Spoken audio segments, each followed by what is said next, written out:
Sabe aquela série de romances que vai se interligando e que cada livro tem uma trope diferente e que no final das contas, tipo, eles são todos amigos e a gente vai descobrindo um por um a cada livro? Não sei se vocês amam isso, mas eu sou completamente apaixonada e eu tenho uma série maravilhosa pra indicar aqui pra vocês.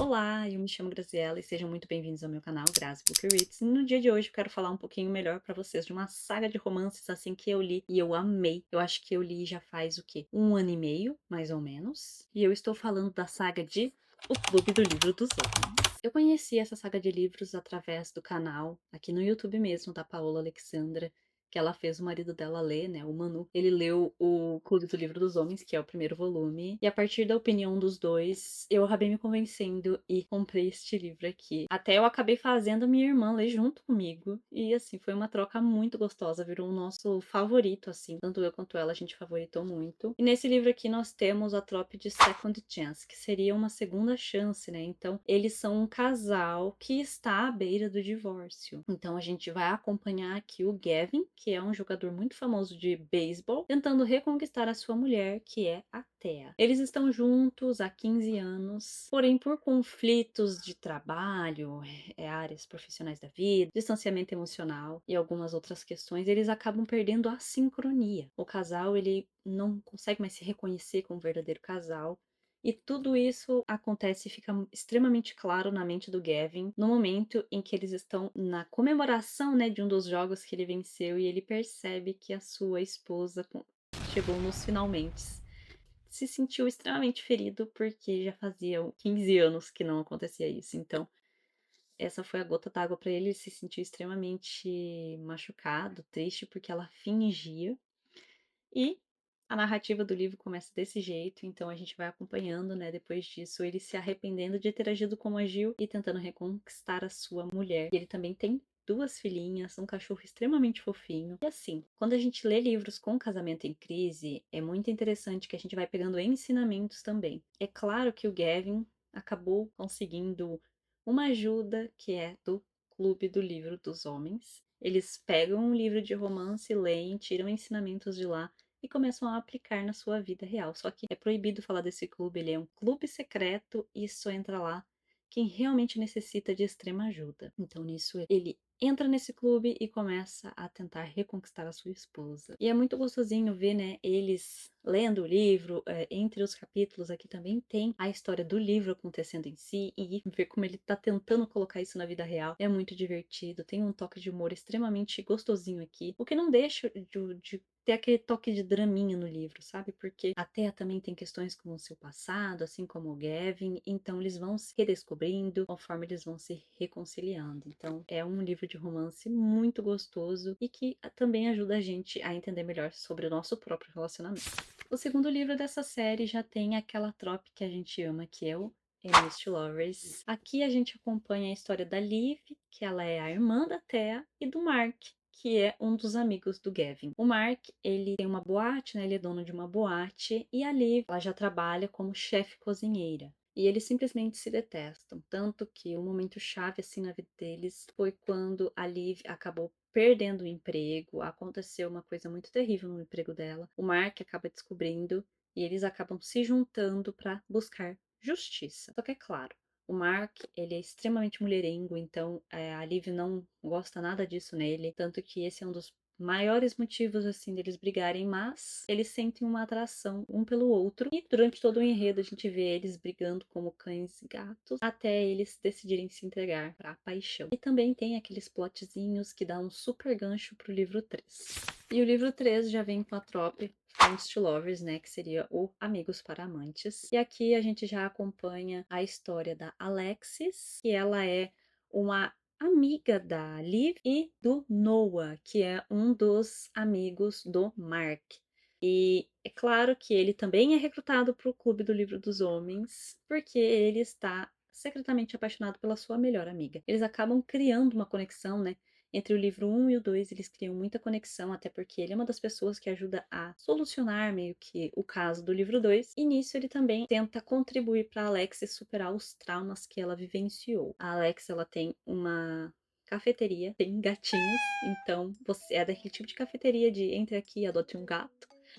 Tem uma coisinha muito gostosinha, parece ser um local extremamente aconchegante. A gente vê todos os outros personagens interagindo, assim como os próximos, né, dos outros livros que virão. E também tem bastante drama, porque a Alexis, ela tem um drama familiar por trás, ela tem umas questões a resolver, e o Noah tá sempre ali tentando ajudar ela, e nisso eles vão acabar se descobrindo e percebendo que os sentimentos de amizade não são apenas o que eles sentem um pelo outro. E o próximo livro nós temos aquele delicioso fake dating misturado com Friends to Lovers no livro Absolutamente Romântico. Neste aqui a gente acompanha a história do Vlad e da Helena. O Vlad, ele é jogador de hóquei e ele é russo. E a Helena era sua melhor amiga na infância. E eles acabaram se juntando, né, em matrimônio, porque a Helena precisava de uma ajuda por conta da família dela, ela estava correndo perigo e o Vlad acaba propondo o casamento como uma forma de ajudar ela. Só que em todos esses outros livros, a Helena nunca foi uma personagem que apareceu, o que fazia os outros acharem que o Vlad mentia que tinha uma esposa, né? Só que na verdade, eles não tinham um vínculo, até porque ela morava em outro estado. Eles viviam separados. E nós então temos aqui uma outra história de casamento em crise. A Helena, ela sempre foi apaixonada pelo Vlad, só que ela não sentia que era recíproco, então ela acabou se isolando, mas ao mesmo tempo o Vlad sempre foi apaixonado por ela. Ele só achava que tinha que deixar ela ter o tempo dela sozinha, viver a vida, enfim, antes de, né, resolver voltar para ele, que era o que ele sempre imaginava que aconteceria. Ele é um dos frequentadores assíduos do Clube do Livro dos Homens, porém, para a história dele, ele nunca tinha conseguido realmente saber como lidar com tudo isso, até o momento em que ele sofre um acidente durante um jogo. E é a partir desse momento em que tudo muda, porque a Helena tem que ficar na casa dele para poder cuidar do Vlad. E nisso tudo, eles vão se descobrindo também e vão melhorando essa questão de casal e se entregando finalmente a essa paixão. E o último livro dessa série tem aquele gostinho de Trump vs Sunshine, que seria a rabugenta, e o alegrinho, né, do inglês para o português é o rabugento para o raio de sol. E o livro que eu estou falando é Três Chances para o Amor. Aqui acompanhamos a Gretchen, que ela é uma advogada, e para quem leu, né, os outros livros, vai lembrar da Gretchen porque ela é a ex do Mark. E o Colton, que ele é um astro da música country e também já fazia parte do Clube do Livro dos Homens. Eles acabam se conhecendo no casamento da Liv e do Mark, então eles acabam se relacionando ali, né, em uma noite, e depois disso a Gretchen simplesmente desaparece e se arrepende de ter ficado com ele, porque o Colton é aquela pessoa que se acha bastante, afinal ele já é famoso, tem, né, tem um monte de mulheres desejando ele, então isso faz dele ter aquela imagem meio de babaca, sabe? E a Gretchen realmente não tá afim de se relacionar com esse tipo de pessoa. Ela já é mais séria, né? Mais na dela.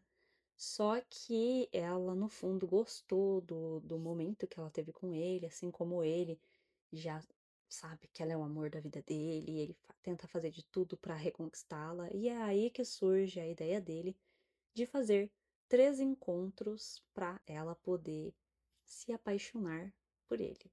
Eles fazem um acordo ali, até porque ela tá passando por algumas questões com a família dela e ela precisa do Colton por conta da fama dele. Nisso tudo, neste acordo todo, eles acabam se juntando para fazer tudo dar certo e os dois saírem se beneficiando disso. É uma história muito divertida, muito gostosinha. Acontece durante o Natal, ela não é uma pessoa que gosta do Natal, ela é bem Grinch. E o Colton, ele já ama o Natal, tem toda aquela coisa de família e tudo mais. Também é muito delicioso ver todos os amigos reunidos, né? Então tem aquele clima de família muito gostoso. E esse também tem um toque mais sensual por conta dos dois, né? Não querendo se relacionar de novo, mas ao mesmo tempo não sabendo lidar com a atração mútua, e é um livro muito divertido. A nota geral que eu dou para esses livros é de 5 estrelas. Teve alguns aqui apenas que eu não gostei tantos, mas eu já vou falar para vocês. Ranqueando aqui então, eu dei 5 estrelas e favoritei esse livro. Este segundo livro aqui eu já dei 3,5 estrelas, porque eu não curti muito, assim, a personalidade da Liv, sabe? E eu achei umas situações aqui meio. Ai, não sei, não curti tanto. O terceiro livro da série eu já dei 4 estrelas. O quinto livro da série pra mim foi extremamente apaixonante. Esse daqui eu dei 5 estrelas e favoritei. E o último livro eu dei 5 estrelas, que é também muito gostosinho de ler. Então fica a dica então pra vocês, se gostam de uma série onde os personagens vão se interligando, você vai vendo, revendo os personagens em outras histórias, onde também cada livro é um casal diferente. Com certeza vocês vão amar esses livros aqui. E é claro que também, conforme você vai lendo durante um ano, até o Natal, você tá com esse daqui e vai ter aquele clima gostosinho, bem aconchegante pra ler. E é isso, pessoal. Espero que vocês tenham gostado dessa dica. Essa série aqui pra mim é meu xodozinho. Eu sou completamente apaixonada por ela. E pra quem gosta de uma escrita mais leve, fluida, divertida, com algumas piadas bobinhas, claro, sim, mas também com alguns temas um pouquinho mais sérios, só que com leveza, essa é uma boa pedida. E é isso então, pessoal. Espero que vocês tenham gostado. Comenta aqui embaixo se você já leu, tem vontade de ler. Não se esquece de me seguir também para acompanhar mais dicas aqui no canal, compartilhar com quem você acha que vai gostar e nos vemos no próximo vídeo. Um grande beijo e tchau, tchau!